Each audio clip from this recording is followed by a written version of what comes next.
Digo, pues yo voy a decir lo contrario, yo no era normal. Yo no era normal. Eh, yo nací en una familia que mi abuelo y mi bisabuela eran creyentes, se convirtieron ya un poco de mayores, y mi abuelo y su esposa pues tuvieron 3 hijas. Ellas pues bueno, tomaron sus decisiones en cuanto a los caminos del Señor, y una de ellas era mi madre. Ella pues decidió pues hacer su vida, se casó con un hombre, y fruto de ese matrimonio pues nació mi hermana y nací yo. Y bueno, a la edad de... Mi hermana tenía 4 años, yo tenía 3 años, y bueno, mi padre decidió abandonar el hogar, dejarnos, y bueno, pues hasta el día de hoy. Eso pues bueno, marcó ya algo en nuestras vidas, en nuestra casa, y después mi madre pues empezó otra relación en el que bueno, el hogar destacaba por los gritos, las peleas, los malos tratos, y fue un tiempo también bastante difícil. Pero estaba mi abuelo como creyente, él intentaba estar cerca, atendiendo a la familia.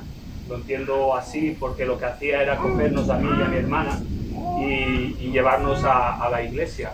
Él era ya creyente, iba a la iglesia de Sabadell, a la iglesia de la Creu, y nos llevaba a mí y a mi hermana. Y bueno, estuve ahí yendo con ella bastante tiempo, suficiente como para saber ya que había un Dios que me amaba, un Dios que tenía un plan para mi vida.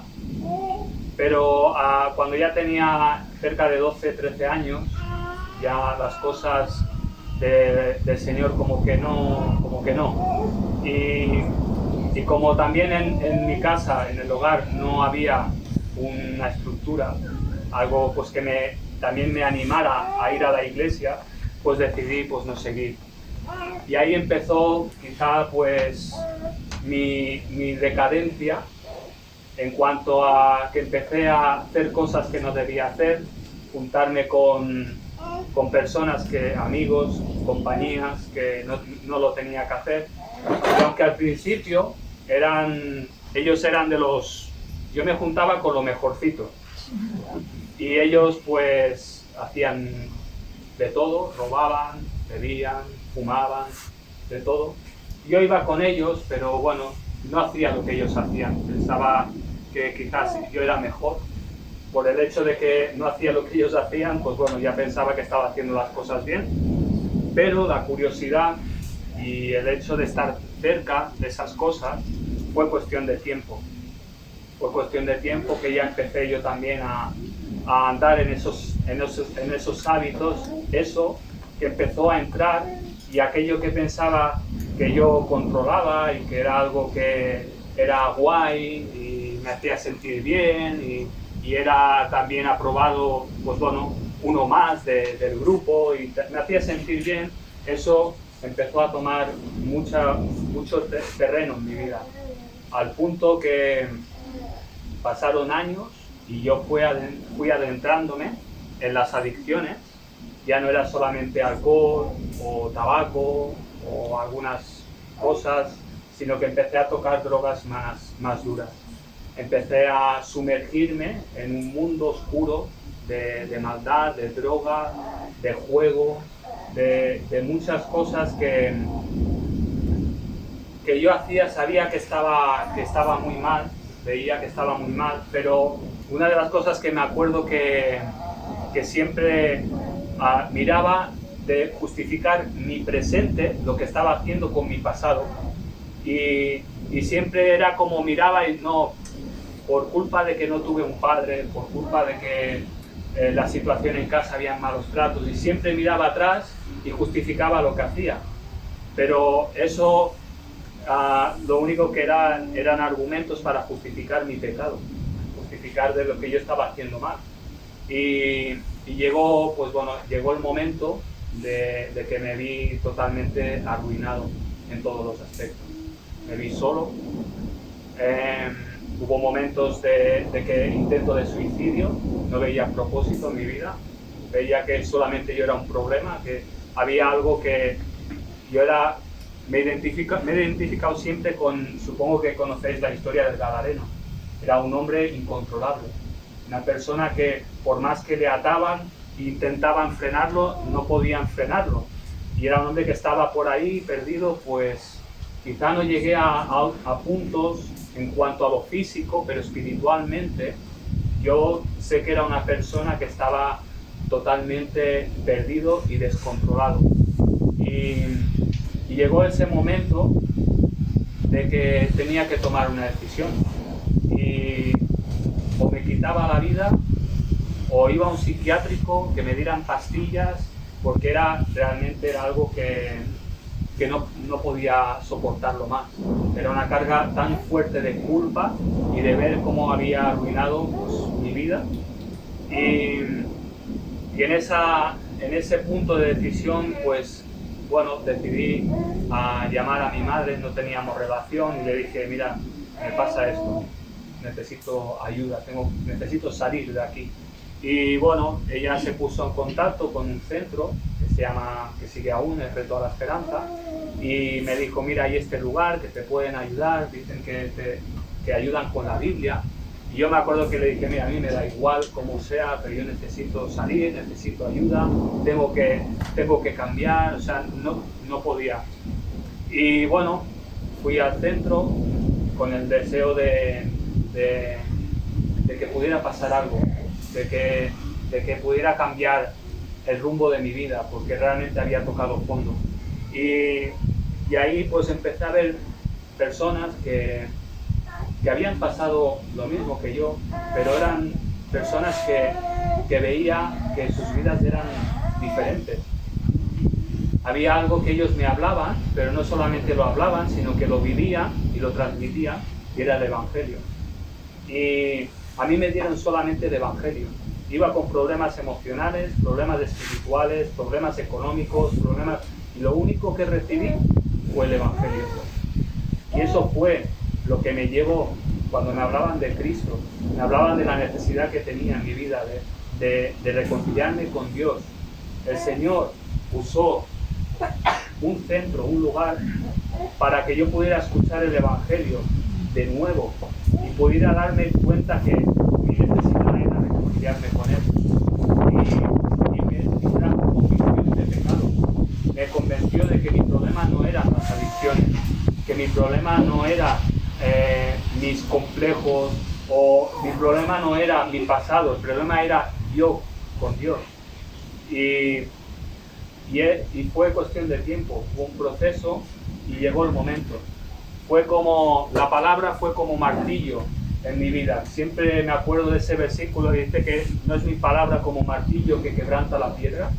Golpe a golpe, recibía golpes, porque yo siempre iba con mis argumentos. Siempre pensaba: esto es para ellos, yo soy diferente, yo no necesito esto. Ellos, claro, han vivido lo que han vivido, pero yo, bueno, todavía siempre iba yo con mis fuerzas, mis maneras, pero llegó el momento que Dios me quebrantó. El Señor me hizo ver que era yo y Él solamente, y que no me podía justificar con nada ni con nadie, que era pecador y que necesitaba a Cristo en mi vida, que necesitaba un Salvador, que necesitaba salir, como dice también la palabra, ser rescatado de una vana manera de vivir. Y el Señor lo hizo, a su momento y a su tiempo. Hubo ese día que pude caer de rodillas y pedir perdón al Señor, y ver también que es verdad que uno, por muy lejos que llega en su pecado, en su situación, en lo que ha hecho, Él dice que su mano no se acortó para salvar, no se quedó corta para llegar hasta donde yo estaba. Yo pensaba que no había esperanza para mí, pero también el Señor también tenía un plan para mí. Lo que pasa es que yo no lo había entendido, desde pequeño no lo había entendido, y tuve muchas pérdidas por no haber decidido a tiempo de escoger o de decidir por el Señor. Y me acuerdo que desde ese momento decidí, como había entregado mi vida, digo, Señor, aquí estoy. Tú me has dado una vida, como decían ayer también, una vida ahora para dar. Tú me has dado la vida, tú te entregaste por mí, pues yo ahora te voy a dar. Aquí estoy. Y me quedé ahí, en el centro. Entendí que Dios en ese momento me quería ahí y ayudando personas y poder dar testimonio que sí hay esperanza, que sí, cualquiera que viene a Cristo tiene esperanza, cualquiera que viene a Él puede recibir el perdón y puede recibir la vida. Y eso era algo que podrían poner excusas, pero no puedes negarlo. O sea, Dios lo ha hecho conmigo, lo puede hacer contigo también. Y era algo que era una realidad. Y yo estuve años ahí. Y doy gracias a Dios porque pude ver, ¿no?, cómo Él me fue transformando. Su amor cada vez me asombraba más. Y decir, ¿dónde estaba? ¿Y dónde estoy? Viendo personas llegar destrozados. Y viendo, yo te saqué de ahí. Y poder decirle, amigo, hay alguien que quiere darte vida, hay alguien que sí puede salvarte, que sí puede sanarte, y ese es Cristo. Y ese era el mensaje con el que yo me convertí y el mensaje que se predicaba.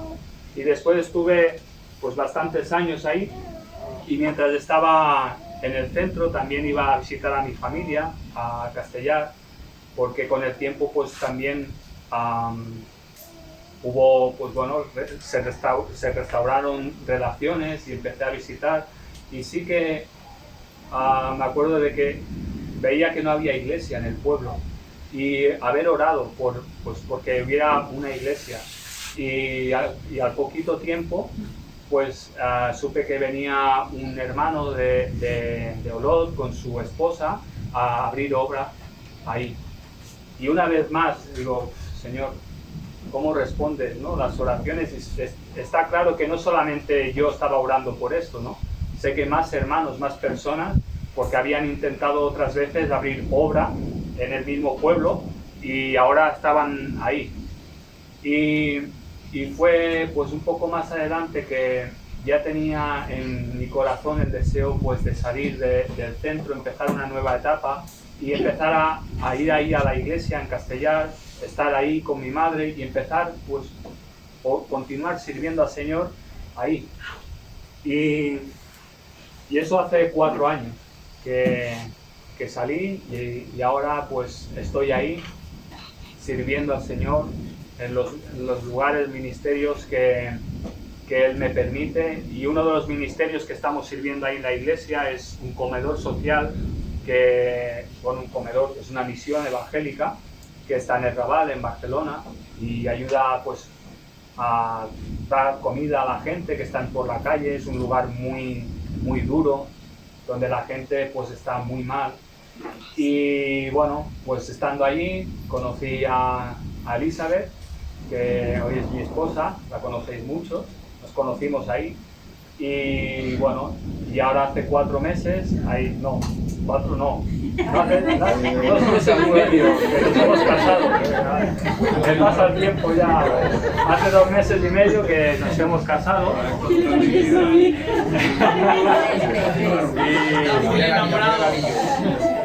Y bueno, no sé cuánto tiempo llevo.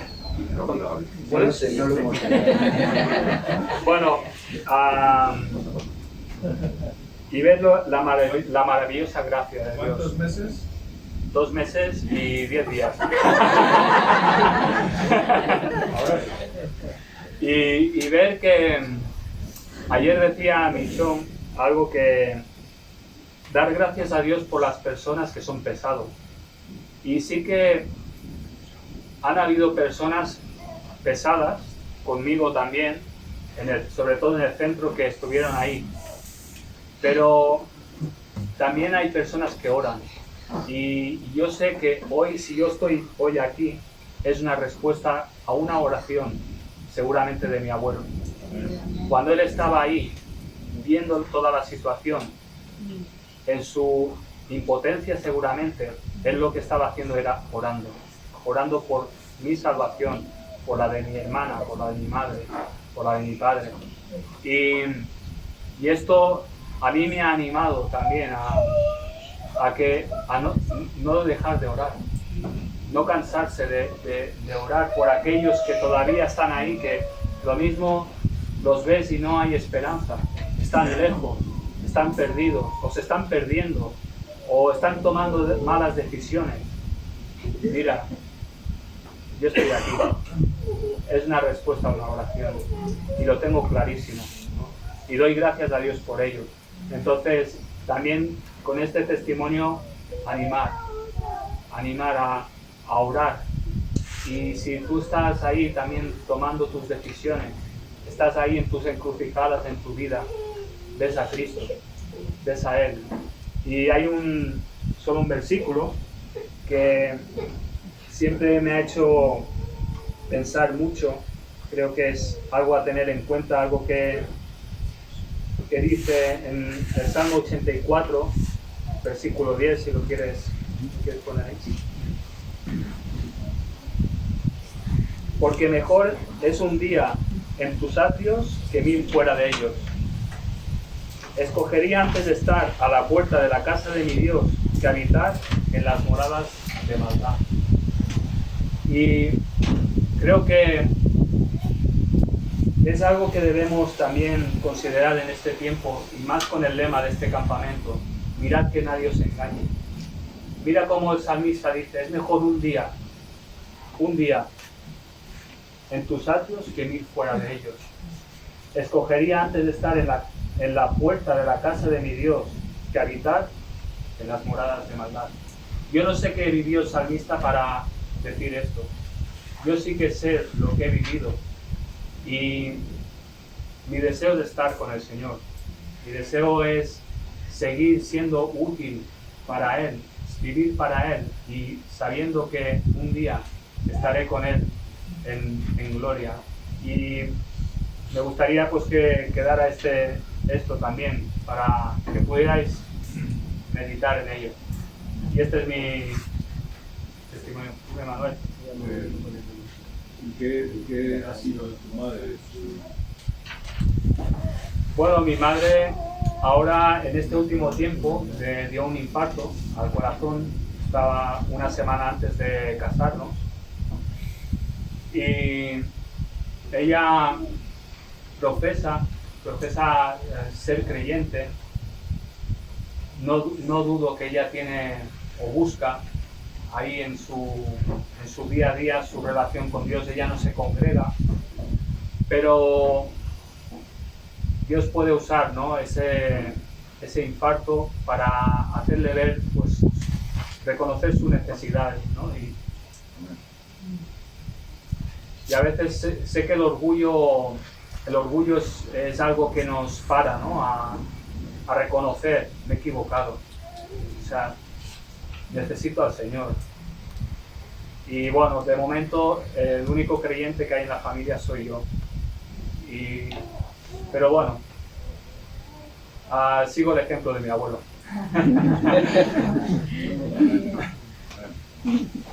Muchas gracias. Una pregunta, David. ¿Tu hermana es creyente?